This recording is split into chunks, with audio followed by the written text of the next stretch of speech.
Even if you are not into street racing, it's still ridiculously exciting. Whether it's movies, TV, or live and in person, the roar of the cars gets your blood pumping. So let's just go with it and find some street racing weird on today's episode of 5 Weird Things. Welcome to the channel.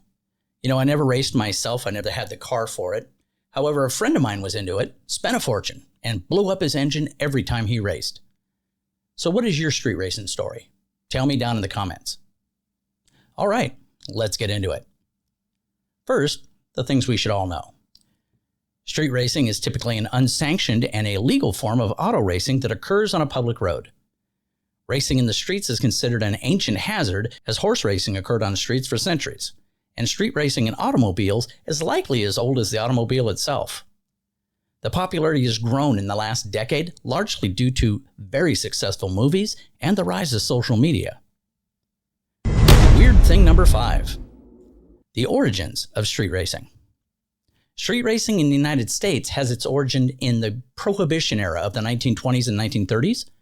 During this time, the illegal production and distribution of alcohol led to the rise of moonshine runners, who modified their vehicles to outrun law enforcement. These modified cars were used in high-speed chases on rural roads, laying the foundation for organized street racing. The post-World War II era saw the emergence of a vibrant car culture in the United States. Returning soldiers with their newfound mechanical skills began modifying cars for speed and performance. The availability of surplus military equipment, such as high-performance engines, also contributed to the rise of hot rodding and street racing. Drag racing, a precursor to modern street racing, evolved from the hot rodding scene of the 1940s and 1950s. Drag races were initially held on deserted stretches of road, often in remote areas or industrial zones, away from the public eye. Over time, organized drag racing events began to take place at sanctioned racetracks, providing a safer and legal outlet for speed enthusiasts. Weird thing number 4. A global phenomenon.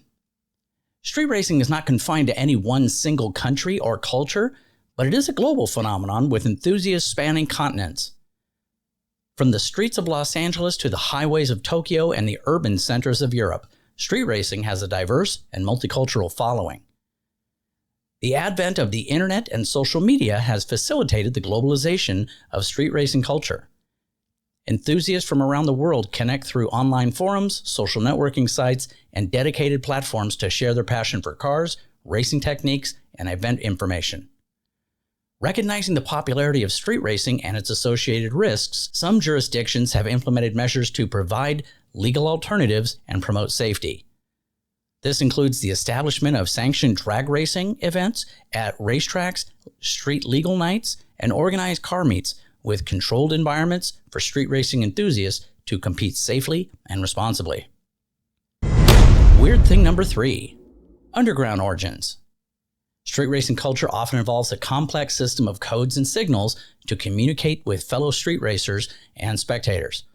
Hand signals, flashing headlights, even specific engine revs can convey messages about race readiness, police presence, and potential hazards on the road. These signals are essential for coordinating races safely and discreetly. Spotters play a crucial role in the underground street racing events. Positioned at strategic locations along the race routes, spotters keep an eye out for approaching vehicles, pedestrians, and most importantly, law enforcement. Their job is to warn racers of any potential dangers and ensure that the racers proceed safely and without interruption. Despite its illegal nature, street racing fosters a strong sense of camaraderie among participants. Racers often form close-knit communities, bonding over shared passion for cars and speed. However, rivalries between racing crews or individuals can also be intense, fueling competition and adding an element of excitement to underground racing events. Weird thing number 2. Social media and digital age. Social media platforms have become essential tools for organizing and coordinating street racing events. Enthusiasts use platforms like Facebook, Instagram, Snapchat to create groups, share event details, and communicate with fellow racers. These platforms enable racers to quickly disseminate information about race locations, times, and routes, leading to rapid mobilization of participants. The rise of live streaming on platforms like YouTube and Twitch has transformed street racing into a spectator sport. Racers and spectators can live stream races in real time, allowing viewers from around the world to watch the action unfold from their smartphones and computers. Live streaming adds an extra layer of excitement to street racing events and contributes to the culture of adrenaline-fueled entertainment. Social media's role in street racing has raised legal and ethical concerns regarding safety, privacy, and accountability.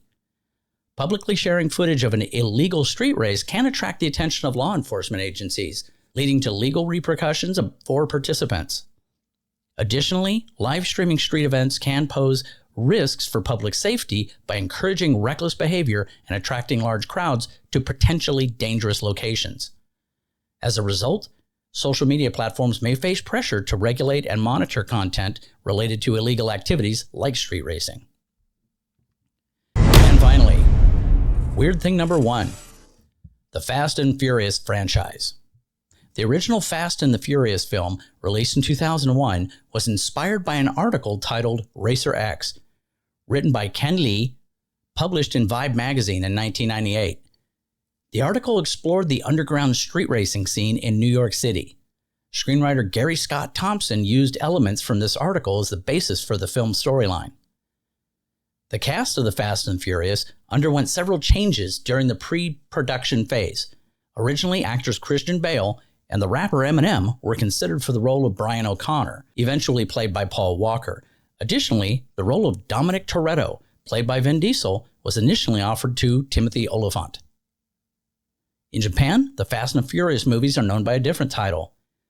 Due to linguistic difficulty in translating the English phrase Fast and Furious into Japanese, the franchise is called Wild Speed in Japan.